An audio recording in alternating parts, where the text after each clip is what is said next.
आइए जानते हैं क्यों नंदी जी की मूर्ति को शिवलिंग या शिव जी की मूर्ति के विपरीत दिशा में स्थापित किया जाता है। कहते हैं जब समुद्र मंथन के दौरान शिव जी ने विष पिया था, तब उस विष के कारण उनके गले में सदैव जलन होती थी और भगवान शिव को ध्यान में समय बिताना बहुत पसंद था। लेकिन इस जलन के कारण वह ध्यान नहीं लगा पा रहे थे, इसलिए उन्होंने नंदी जी को आदेश दिया कि वह उनके सामने बैठे और उनके गले में हवा फूके। उनके गले तक जाने वाली हवा शिव जी को जलन से राहत दिलाने लगी और उन्हें ध्यान लगाने में सहायता करने लगी।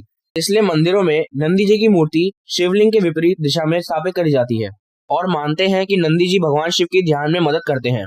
यही कारण है कि जब भी हम मंदिर में जाते हैं तो हमें शिव जी और नंदी जी के बीच में नहीं जाना चाहिए। यदि हम उनके बीच में जाते हैं तो माना जाता है कि हम शिव जी के ध्यान में बाधा डाल रहे हैं। यह भी माना जाता है जैसे शिवलिंग सर्वशक्तिमान परमात्मा का प्रतीक है, वैसे ही नंदी जी एक व्यक्तिगत जीव का प्रतीक है। शिवलिंग के सामने बैठे नंदी जी यह दर्शाते हैं कि मनुष्य को प्रकृति से विमुख होकर धैर्य और एकाग्रता से अपना सारा ध्यान परमात्मा की ओर लगाना